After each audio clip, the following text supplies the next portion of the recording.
أعوذ بالله من الشيطان الرجيم بسم الله الرحمن الرحيم وصلى الله على محمد وعلى آله الطيبين الطاهرين الذين أذهب الله عنهم الرجس وطهرهم تطهيرا اللهم صل على محمد وآل محمد ولعنة الدائمة الباقية على أعدائهم ومنكر فضائلهم وغاصب حقوقهم أجمعين من يوم عداوتهم إلى قيام يوم الدين أما بعد عباد الله أوصيكم ونفسي بتقوى الله فإن التقوى خير الزاد وبها المعاد وتنفع يوما لا ينفع فيه مال ولا بنون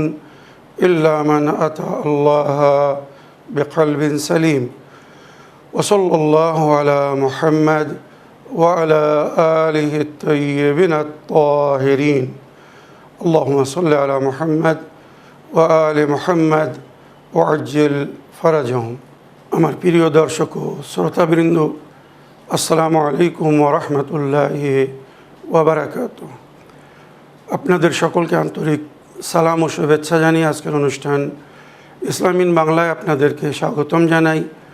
আশা করি আপনারা যে যেখানে আছেন ভালো আছেন, কুশল ও মঙ্গলে আছেন, সুখে থাকুন, শান্তিতে থাকুন, সমস্ত প্রকারের দুঃখ কষ্ট থেকে মুক্তিতে থাকুন। আল্লাহ রব্বুল আলামিনের কাছেই কামনা করি যারা অসুস্থ আল্লাহ তাদেরকে সুস্থতা দান করুন, যারা ঋণে ভুগছে আল্লাহ তাদেরকে ঋণ মুক্তি করুন। ওইরূপ যাদের জীবনে কোনো প্রকারের অভাব বা অশান্তি আছে আল্লাহ রব্বুল আলামিন তাদের সকলের জীবনে সুখ শান্তি দান করুন ও সকলের মনোকামনা আশাকে পূরণ করুন। আমাদের সকলকে সৎ পথে চলার, অসৎ পথ থেকে দূরে থাকার এবং এক অপরকে সৎ উপদেশ দেওয়ার তৌফিক দান করুন। আমরা যেন সত্য বা হক জিনিসকে জেনে শুনে মেনে তার উপরে আমল করে সেটা অন্যদের সামনে তুলে ধরতে পারি বা সকলের কাছে পৌঁছে দিতে পারি। আল্লাহ রব্বুল আলামিন আমাদের সকলকে সেই মনোবল ও নেক তৌফিক দান করুন। আমিন ইয়া রাব্বাল আলামিন। এই দোয়ার সঙ্গে আজকের পর্ব শুরু করতে চলেছি। বিনা কোনো ভূমিকায় সরাসরি আপনাদের পাঠানো প্রশ্নের উত্তর দিতে চাই। তাই আসুন দেখি কোথা থেকে কে কী প্রশ্ন করছেন বা কে কী জানতে চাচ্ছেন।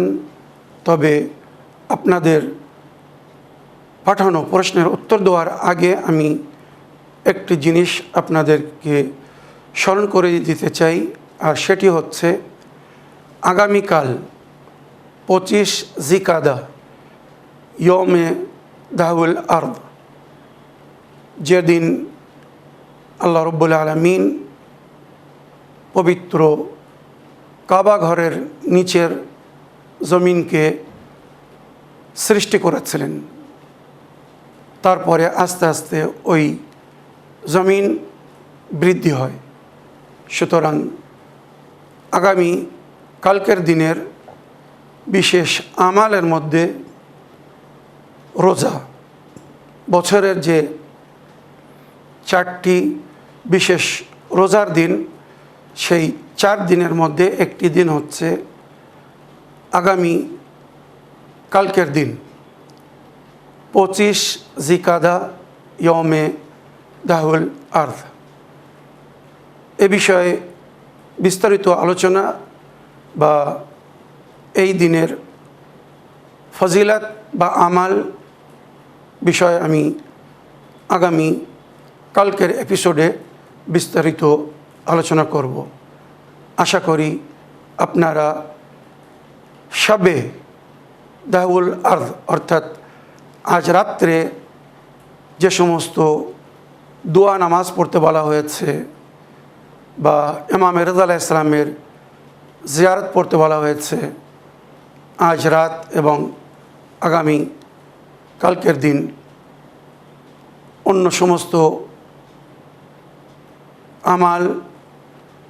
আমালের বইয়ের মধ্যে বা সমস্ত অ্যাপের মধ্যে দোয়া আছে। আশা করি সেগুলো দেখে আমাল করার চেষ্টা করবেন। তবে ইয়ৌমে দাহউল আরদের 25 জিকাদার বিশেষ আমাল ও বিবরণ ইনশাল্লাহ আগামীকালকের এপিসোডে আমি বয়ান করব। আল্লাহ আমাদের সকলকে নেক হায়াত ও নেক তৌফিক দান করুন, আমিন ইয়া রাব্বাল আলামিন। সর্বপ্রথম একটি বা দুটি লিখিত চিঠি পড়ব, তারপরে ইনশাল্লাহ আপনাদের পাঠানো অডিও রেকর্ডিং বা ভয়েসমেল প্লে করব। সালামুন আলাইকুম মাওলানা সাহেব, রুজি বৃদ্ধির জন্যে কোনো দোয়া থাকলে বলবেন প্লিজ। আমি খাদিজা বিবি বলছি, বাংলাদেশ, চট্টগ্রাম থেকে। ওয়ালাইকুম আসসালাম ওয়া রাহমাতুল্লাহি ওয়া বারাকাতুহু। আপনাকে চিঠি লেখার জন্য ধন্যবাদ জানাই। রুজি বৃদ্ধির জন্যে আপনি দোয়া জানতে চেয়েছেন, তো এ বিষয়ে আমি বহুবার বলেছি। কোরআনের বিভিন্ন আয়াত যদি নির্ধারিত সময়ে পড়া হয় তো আল্লাহ রাব্বুল আলামিন রুজিতে বরকত দান করেন। যেমন আল্লাহু লতীফুন বে ইবাদিহি ইয়ারযুকু মান ইয়াশা, ও আল্লাহ নিজের বান্দাদের উপরে মেহেরবান, সে নিজের বান্দাদের মধ্যে যাকে চায় রুজি দান করে। ইন্নাল্লাহ ইয়ারযুকু মান ইয়াশা বিগাইরি হিসাব, আল্লাহ যাকে চায় বিনা হিসাব রুজি দান করেন। ইন্নাল্লাহ হুয়ার রাজ্জাকু যুল কুওয়াতিল মাতিন, আল্লাহ রুজি দেনেওয়ালা আর সর্বশক্তিমান এবং সমস্ত প্রকারের রুজির মালিক তিনি।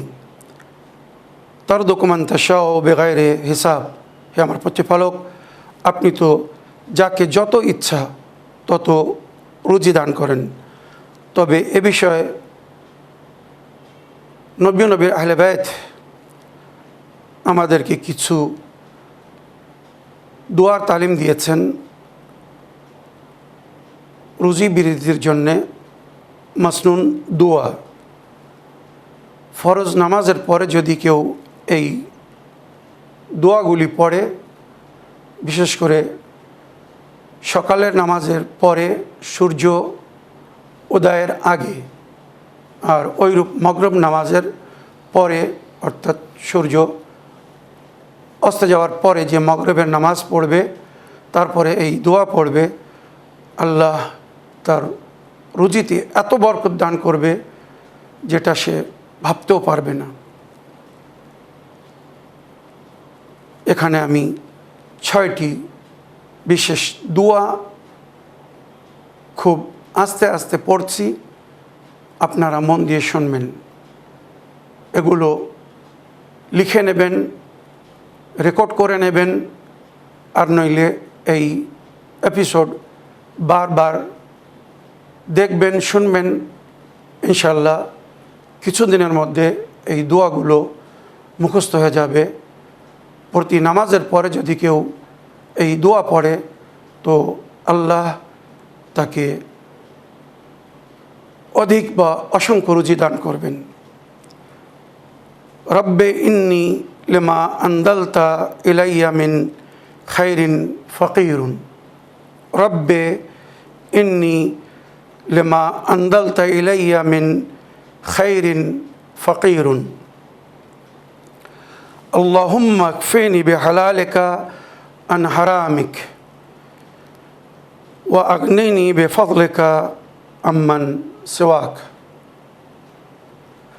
اللهم بارك لنا فيما رزقتنا وقنا عذاب النار. اللهم إني أعوذ بك من الفقر والقلة والذلة. اللهم إني أسألك علما نافعا ورزقا طيبا وعملا متقبلا. আল্লাহুম্মা গফিরলি ওয়ারহামনি ওয়াহদিনি ওয়াজবুরনি ওয়াআফিনি ওয়ারযুকনি ওয়ারফা'নি। এইভাবে এই দোয়াগুলো যদি কেউ প্রতিদিন পড়ে তো ইনশাআল্লাহ আল্লাহ তাকে সুস্থতা দান করবেন এবং তার রুজিতে বরকত দান করবেন। আগের চিঠি পড়ি। সালামুন আলাইকুম মাওলানা সাহেব, আমি বাংলাদেশ থেকে রমজান আলী বলছি। আপনি আমার জন্যে ইস্তেখারা করে বলবেন আমার জন্যে ব্যবসা নাকি চাকরি করা উত্তম হবে। ওয়ালাইকুম আসসালাম ওয়া রাহমাতুল্লাহি ওয়া বারাকাতুহু। আমার প্রিয় ভাই রমজান সাহেব, আমি আপনার জন্যে ইস্তেখারা দেখেছিলাম। বর্তমানে আপনার জন্যে ব্যবসা ঠিক হবে না। এখন আপনার জন্যে চাকরি করাটাই উত্তম হবে। যদি কোনো ভালো সরকারি বা বেসরকারি চাকরি পান তো আগে সেটা করুন, তারপরে যখন একটি ভালো পুঁজি জমা হয়ে যাবে তারপরে ব্যবসা করবেন। আপাতত আপনার জন্যে ব্যবসা করা ভালো দেখাচ্ছে না, তাই আশা করি সময়ের অপেক্ষা করবেন। আগের চিঠি পড়ি। আমি চাচ্ছি দুইজন পরিচিত ভাইয়ের সাথে ব্যবসা করতে। এদের মধ্যে একজন ভাই শিয়া, অন্য অপরজন সুন্নি। এখন আমি কাকে অগ্রাধিকার দিব, মানে কাকে প্রিফার করব? প্রিয় মাওলানা সাহেব বলবেন। আমার প্রিয় ভাই রমজান সাহেব, আপনার এই চিঠি যখন আপনার জন্যে এখন ব্যবসা করাই ভালো আসছে না, যখন ইস্তেখারায় আপনার জন্যে এখন ব্যবসা করা মানা আসছে, তো কার সঙ্গে ব্যবসা করবেন এ বিষয়ে আর এখন ইস্তেখারা দেখার আমার মনে হয় প্রয়োজন নেই বা প্রয়োজন থাকে না। যখন ব্যবসা করবেন অবস্থা বা পরিস্থিতি হিসাবে সেই সময় নয় আরও একবার ইস্তেখারা দেখে নেবেন। আশা করি আপনার প্রশ্নে আপনি উত্তর পেয়েছেন।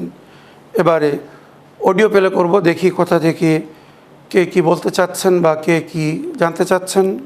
আসসালামু আলাইকুম, আমি নদিয়া জেলা থেকে রিজিয়া বিবি বলছি। হুজুর, আমার একটা প্রশ্ন ছিল। প্রশ্নটা হলো, হজরত ইমাম হাসান আলাইহিস সালামের জানাজায় কারা তীর মেরেছিল আর এই তীর মারার কি উদ্দেশ্য ছিল? আপনি একটু বিস্তারিতভাবে বলবেন।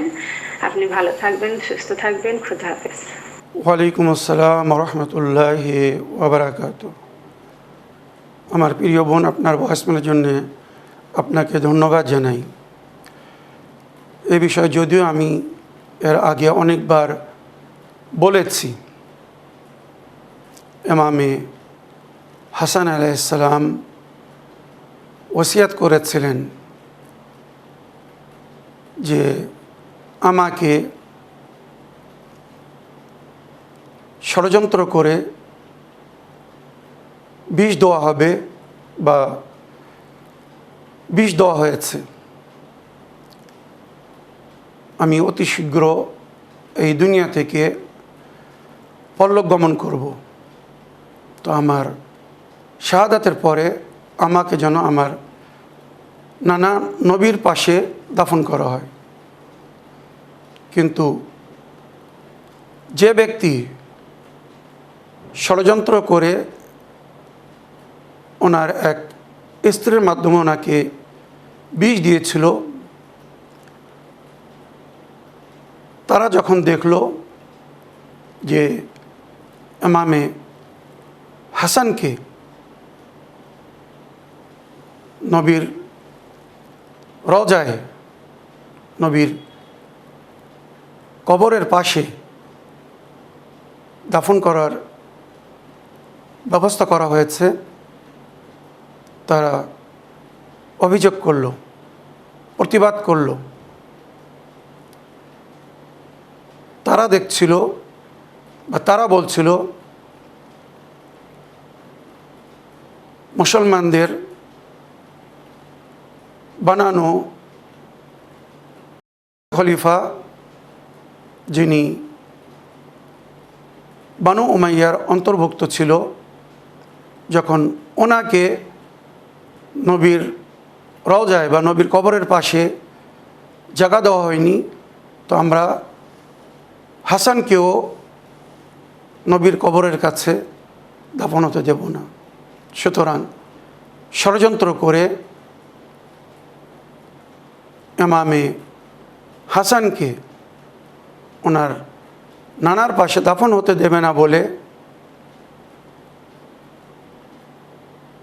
দলবল বা লোক ফিট করে রেখেছিল, যদি জোরপূর্বক ওখানে দাফন করতে নিয়ে যাওয়া হয় তো যেন অবরোধ সৃষ্টি করা হয়, আর যদি না মানে তো তখন তীর চালানো হবে। আর এ বিষয়ে ইয়াজিদের বাপ এক স্ত্রীকে নিজের ষড়যন্ত্রের এই জালে ফাঁসিয়ে নিয়েছিল। সুতরাং ইতিহাস সাক্ষী, সর্বপ্রথম ইমামে হাসান আলাইহিস সালামের জানাজায় এক স্ত্রী তীর চালায়, তারপরে ইয়াজিদের বাপ লোকেরা তীর চালিয়েছিল।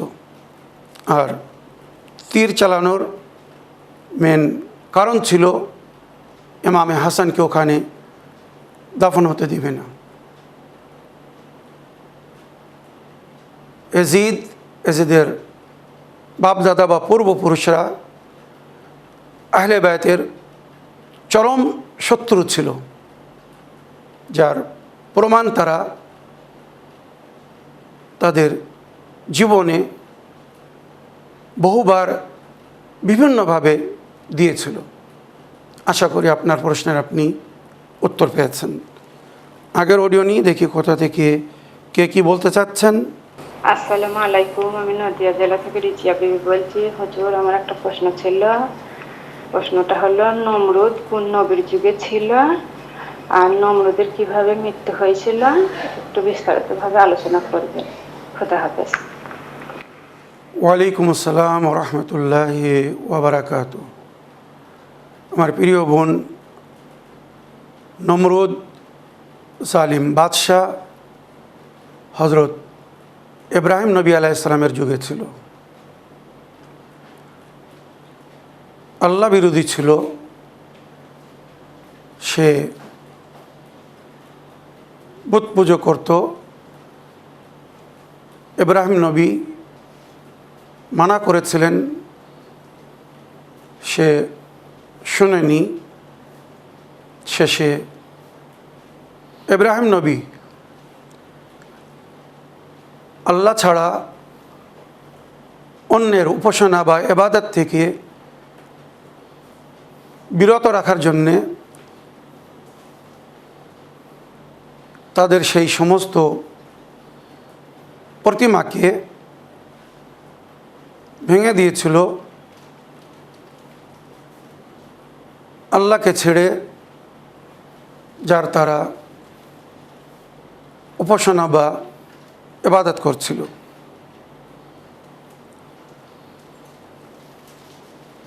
যখন নমরুদ জানতে পারল, তো জানাবে ইব্রাহিম নবীকে পুড়িয়ে মেরে ফেলবে বলে ভয়ঙ্কর আগুনের ব্যবস্থা করল। কিন্তু আল্লাহ রাব্বুল আলামিন নিজের খলিল বন্ধুর হেফাজত করেছিলেন। যখন ওনাকে আগুনের মধ্যে ফেলা হয়েছিল, আগুন ঠান্ডা হয়ে গিয়েছিল। যার জিকির কোরআনে এইভাবে হয়েছে, আল্লাহর আদেশ হলো, ইয়া নারো কুনি বারদান ওয়া সালামান আলা ইব্রাহিম, এ আগুন তুমি ঠান্ডা হয়ে যাও, শান্তিপূর্ণ হয়ে যাও যাতে ইব্রাহিম না পুড়ে মারা যায় আর এত ঠান্ডা হয় না যে বরফের মতো জমে মারা যায়। ইয়া নারু কুনি বারদান ওয়া সালামান, ঠান্ডা এবং শান্তিপূর্ণ হয়ে যাও আলা ইব্রাহিমের জন্যে। সুতরাং তারপরে ইব্রাহিম নবী আল্লাহর কাছে দোয়া করেছিলেন, আল্লাহ একে উপযুক্ত সাজা দিন যে আপনার বন্ধুকে মারার পরিপূর্ণ চেষ্টা করেছে। আল্লাহ ইব্রাহিম নবীর দোয়ায় একটি মশা, ক্ষুদ্র প্রাণী, নিজের ও নিজের বন্ধু জনাবে ইব্রাহিম খলিলের দুশমন বা শত্রুকে মারার কারণ করে দিলেন। সুতরাং ইতিহাসে বা হিস্ট্রিতে লেখা হয়েছে, একটি মশা নাকের রাস্তা দিয়ে নমরুদের ব্রেনে প্রবেশ করে। আর এটাও কুদরতের করিশ্মা। দেখুন, সাধারণত পোকামাকড় ভেতরে গেলে কিছুক্ষণের মধ্যে মারা যায়, কিন্তু মশা মারা যায়নি, আল্লাহ তাকে মরতে দিইনি। ওই মশা মাথার মধ্যে ভ্রমণ করছিল, ঘুরছিল, উড়ে বেড়াচ্ছিল, আর মাঝে মধ্যে ভেতরে কামড়াচ্ছিল, নমরুদকে দংশন করছিল। আর নমরুদ ওই জ্বালায় ছটফট করছিল। যেখানে দংশন করতো সঙ্গে সঙ্গে সেখানে হাত মারত। শেষে তার এমন পরিস্থিতি হলো, তার সঙ্গে যে সাক্ষাৎ করতে যেত, নিজে হাত মেরে মেরে ক্লান্ত হয়ে গিয়ে যখন আর হাত উঠতো না, তখন অন্যকে বলতো, নিজের প্রজা বা চাকরদেরকে বলতো, আমাকে মারো। এমন সময় কি রাগে বলতো, এখানে কামড়াচ্ছে মশা, জুতো মারো। আল্লাহ কি করে তার শত্রুকে মেরেছিল, বা তার বন্ধু ইব্রাহিম খলিলের দুশমনকে মেরেছিল, এটা ইতিহাসে একটি ইবরাত হয়ে আছে, শিক্ষা হয়ে আছে। নিজে হাতে নিজেকে চড় মেরে মেরে, জুতো চপ্পল মেরে মেরে, বা অন্যের জুতো চপ্পল খেয়ে খেয়ে শেষে নমরুদ মারা গিয়েছিল। এই হচ্ছে আল্লাহর দুশমনের পরিণাম। নমরুদের শেষ পরিণাম ছিল এই দুনিয়ায়। আগের একটি চিঠি পড়ি। আসসালামু আলাইকুম, জনাব মৌলানা সাব্বির রেজা সাহেব, আমি নদিয়া জেলা থেকে সুরাজ শেখ বলছি। মৌলানা সাহেব, আমার প্রশ্ন হলো, সুস্থ শরীর একজন মানুষের জন্য কত বড় নেয়ামত, এ বিষয়ে আপনি একটু বিস্তারিতভাবে আলোচনা করবেন। ওয়ালাইকুম আসসালাম ওয়া রাহমাতুল্লাহি ওয়া বারাকাতুহু। আমার প্রিয় ভাই সুরাজ শেখ সাহেব, একটি কথা বিখ্যাত, সেহাত হাজার নেয়ামত, মানে সুস্থতা হাজার নেয়ামত, মানে 1000 নেয়ামতের চেয়ে তো উত্তম হচ্ছে শারীরিক বা মানবিক সুস্থতা। বিশেষ করে শারীরিক হিসাবে যদি মানুষ সুস্থ না থাকে, তো রাজা নিজের রাজপ্রাসাদেও কিন্তু শান্তি পায় না। আজ পৃথিবীতে অনেক আছে যারা লাখপতি না, কোটিপতি না, মিলিয়নিয়ার, বিলিয়নিয়ার, আরবপতি, মানে বহু পয়সার মালিক। হয়তো তারা নিজেরাও জানেন না তাদের কাছে কত পয়সা, কিন্তু তারা এমন এমন রোগে ভুগছে, এত অর্থ থাকার পরেও তাদের মনে শান্তি নেই। এখানে আমি কারোর নাম নিতে চাই না। আল্লাহ কখন, কিভাবে, কোন রোগের মাধ্যমে কার পরীক্ষা নেবে আমরা কেউ জানি না। তাই যতক্ষণ আমরা সুস্থ আছি আল্লাহর শুকর করতে থাকব, বা সুস্থ বা অসুস্থ, যখন আমরা যে অবস্থায় থাকব, আল্লাহ আমাদেরকে যে অবস্থায় রাখবেন আল্লাহর শুকর করতে থাকব। আল্লাহুম্মা জাআলনি মিন ইবাদিকা সালিহিন আস-সাবিরিন আশ-শাকিরিন লাকা ফিস সাররাই ওয়াজ যাররাই ইয়া রাব্বাল আলামিন, যেটি আল্লাহর ওলি আউলিয়াদের দোয়া ছিল। আল্লাহ আমাকে নিজের নেক বান্দাদের অন্তর্ভুক্ত করুন। আল্লাহুম্মা জাআলনি মিন ইবাদিকা সালিহিন আস-সাবিরিন, ধৈর্যধারী, আশ-শাকিরিন, শুকরগুজার, ফিস সাররাই ওয়াজ যাররাই, সমস্ত পরিস্থিতিতে, দুঃখ বা সুখের সময়, সুখ দুঃখ উভয় সময়। হে বিশ্বের প্রতিপালক, রহম করনেওয়ালা, আমার উপরে বা আমাদের উপরে রহম করুন। এইভাবে আমাদেরকে সবসময় দোয়া করতে বলা হয়েছে। তো এ বিষয়ে নবী ও নবীর আহলে বাইত আমাদেরকে বলেছেন যে সব সময় এইভাবে আল্লাহর কাছে দোয়া করো। এটিকে দোয়ায়ে আফিয়াত বলা হয়েছে। প্রতি ফরজ নামাজের পরে এই দোয়াটি পড়তে বলা হয়েছে।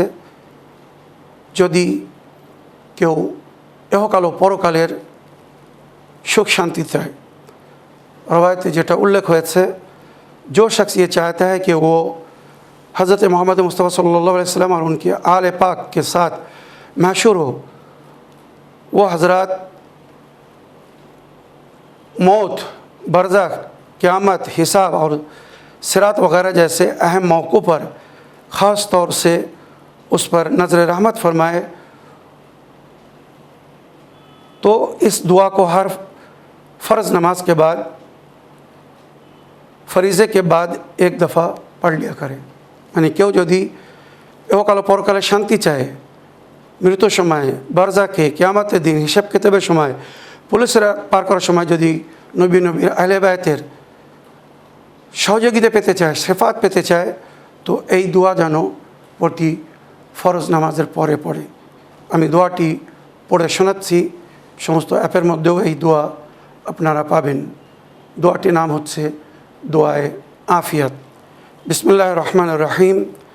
আল্লাহুম্মা ইজআলনি মা মুহাম্মাদিন ওয়া আলি মুহাম্মাদিন ফি কুল্লি আফিয়াতিন ওয়া বালাইন ওয়াজআলনি মা মুহাম্মাদিন ওয়া আলি মুহাম্মাদিন ফি কুল্লি মাসওয়া ওয়া মুনকালাবিন। আল্লাহুম্মা ইজআল মাহইয়ায়া মাহইয়াহুম ওয়া মামাতি মামাতাহুম ওয়াজআলনি মাহুম ফি মাওয়াতিনা কুল্লিহা ওয়া লা তুফাররিক বাইনি ওয়া বাইনাহুম ইন্নাকা আলা কুল্লি শাইইন কাদির। এইভাবে যদি প্রতি ফরজ নামাজের পরে দোয়া করে, ইনশাআল্লাহ সে দুনিয়ার বালা ও মুসিবত থেকে রক্ষা পাবে এবং পরকালেও শান্তি পাবে। এইভাবে আল্লাহর কাছে আমাদেরকে দোয়া করতে বলা হয়েছে। এবারে আজকের এপিসোডের একটি শেষ চিঠি পড়ি। আসসালামু আলাইকুম, জনাব মাওলানা সাবির রেজা সাহেব, আমি নদিয়া জেলা থেকে সুরাগ শেখ বলছি। মাওলানা সাহেব, আমার প্রশ্ন হলো, একজন মানুষ যখন কোনো সফরে যায় এবং সফরের কাজ কমপ্লিট করার পরে বাড়ি ফিরে আসে, তখন সে আনন্দের অনুভব করে। এই দুনিয়া আমাদের কাছে একটা সফর। এই সফর শেষ করে আমাদের আল্লাহর কাছে ফিরে যেতে হবে, কিন্তু আল্লাহর কাছে ফিরে যাওয়ার জন্যে মানুষ ভয়ভীত কেন? ভয়ভীত কেন হয় এ বিষয়ে আপনি একটু আলোচনা করবেন। ওয়ালাইকুম আসসালাম রহমতুল্লাহি ওয়া বারাকাতুহু। আমার প্রিয় ভাই সুরাজ শেখ সাহেব, অতি বাস্তব নিয়ে আপনি একটি প্রশ্ন রেখেছেন। মওত একটি অনিবার্য জিনিস। কুল্লু নাফসিন যায়কাতুল মওত। যারা এই দুনিয়ায় এসেছে তাদেরকে একদিন দুনিয়া থেকে ফিরে যেতে হবে। মওতের মজা সবাইকে চাকতে হবে, কিন্তু কিছুরা আছে তারা ভয় পায়। এরা কারা? আমরা যখন এই দুনিয়ায় এসেছিলাম বা আল্লাহ যখন আমাদেরকে এই দুনিয়ায় পাঠিয়েছিলেন, আমরা নির্দোষ, পাক পবিত্র, পরিষ্কার ছিলাম। আমাদের শরীরের ওপরে কোনো জঘন্যতা ছিল না। রূহ বা অন্তরাত্মা পাক ও পবিত্র ছিল। আমরা যখন পুনরায় ফিরে যাব, আমাদেরকে ওইভাবে পাক পবিত্র অবস্থায় ফিরে যেতে বলা হয়েছে। কিন্তু যারা গুনাহ বা পাপের মাধ্যমে নিজের নফসকে অপবিত্র করেছে, এরাই ভয় পায়। আমরা এই দুনিয়ায় পরীক্ষা দিতে এসেছি। যেমন দুনিয়ায় আমরা পরীক্ষা দিই স্কুল কলেজে বিভিন্ন জায়গায়। তো যে পরীক্ষায় ভালো উত্তর দেয়, যার বিশ্বাস যে আমি পাশ করব, সে চিন্তিত হয় না, সে ভয়ভীত হয় না। কিন্তু যার পরীক্ষা ভালো হয় না, যে প্রশ্নের উত্তর সঠিক দিতে পারে না বা দিতে পারেনি, সেই ভয়ভীত হয়, ফেল করার ভয়। ওইরূপ আল্লাহ রাব্বুল আলামিন আমাদের জন্যে পবিত্র কোরআনে বলেছেন, তাবারাকাল্লাযী বিয়াদিহিল মুলক আল্লাযী খালাকাল মাউতা ওয়াল হায়াত লিয়াবলুয়াকুম আইয়ুকুম আহসানু আমালা। মোবারক এবং পবিত্র সেই জাত যার কবজায় কুদরতে পুরো বিশ্বের রাজিত্ব। সেই আল্লাহ যিনি আমাদেরকে এই দুনিয়ায় পাঠিয়েছেন, আল্লাযী খালাকাল মাউতা ওয়াল হায়াত, মওত হায়াতকে সৃষ্টি করেছেন কী জন্যে? লিয়াবলুয়াকুম, পরীক্ষা নেওয়ার জন্যে। তো আমাদের মধ্যে যারা নেকি করেছে, ভালো কাজ করছে, যারা জানে আমি মরার পরে স্বর্গে যাব, নেজাত পাব, তারা হয়তো মৃত্যুর ওইভাবে ভয় পায় না যেভাবে পাপীরা বা যারা সবসময় অন্যায় বা পাপের মধ্যে পড়ে আছে, তাদের মনে একটা ভয় ঢুকে থাকে, আমি যদি এখন মারা যাই আমার কি হবে। তো আহলে বায়ত এ বিষয়ে বলেছেন, সবসময় মরার জন্য প্রস্তুত থেকো, নেক কাজ করতে থাকো, নিজের প্রতিপালককে রাজি রেখো, খুশি থেকো, খুশি রেখো। তোমার পবিত্র নফসকে দেখে যেন আল্লাহ বলে, ইয়া আইয়ুহান নাফসুল মুতমাইন্না ইরজি ইলা রাব্বিকা রাদিয়াতাম মারদিয়া। এই নফসে মুতমাইন্না, ফিরে এসো তোমার প্রতিপালকের দিকে এই অবস্থায় যে তুমি তোমার প্রতিপালকের থেকে রাজি আর তোমার প্রতিপালক তোমার থেকে রাজি। তো যাদের জীবন এমন, যারা আল্লাহর মর্জির উপরে জীবনযাপন করছে, এরা মৃত্যুর ভয় পায় না। কিন্তু যারা আল্লাহর মর্জির বিরুদ্ধে যাচ্ছে, তাদের অন্তরে ভয় প্রবেশ করে যে আমি যদি মারা যাই আমার কি হবে। এই যে কোরআনের আয়াত বা আহলে বায়তের তালিমাতের মাধ্যমে উত্তর দিলাম, আশা করি আপনি আপনার প্রশ্নের উত্তর পেয়েছেন বা বুঝতে পেরেছেন যে মৃত্যুর ভয় কাদের হয় আর কারা স্বেচ্ছায় মৃত্যুর জন্য প্রস্তুত হয়। কারবালার ময়দানে যখন ইমামে হোসেন আলাইহিস সালাম জনাবে কাসিমকে জিজ্ঞেস করেছিলেন, ইয়া বুনাইয়া কাইফাল মত ইন্দাক, আমার প্রিয় সন্তান ছেলে মানে ভাইপোকে বলছিলেন, মত তোমার নিকটে কেমন? জনাবে কাসিম উত্তর দিয়েছিলেন, আহলা মিনাল আসল, মধুর চেয়ে তো মিষ্টি। আমরা যখন সত্য বা হকের উপরে, জনাবে আলী আকবর যেটা বলেছিলেন, মত আমাদের উপরে আসুক বা আমরা মতের উপরে যেয়ে পড়ি, কোনো ভয় নেই। এটাই হচ্ছে মমিনের পরিচয়। আশা করি আপনার প্রশ্নে আপনি উত্তর পেয়েছেন। আল্লাহ আমাদের সকলকে তৌফিক দান করুন, আমরা যেন মৃত্যুর আগে নিজের প্রতিপালককে রাজি করতে পারি।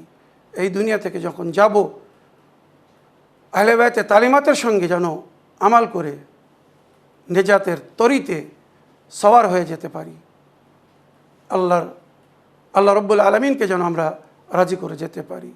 যুগের ইমাম যেন আমাদের থেকে রাজি হন। আল্লাহ আমাদেরকে নেক হায়াত, নেক তৌফিক দান করুন। আমিন ইয়া রাব্বাল আলামিন। এই দোয়ার সঙ্গে আজকের পর্ব শেষ করলাম। ওয়া আখিরু দাওয়ানা আলহামদুলিল্লাহি রাব্বিল আলামিন। আসসালামু আলাইকুম ওয়া রাহমাতুল্লাহি ওয়া বারাকাতুহু।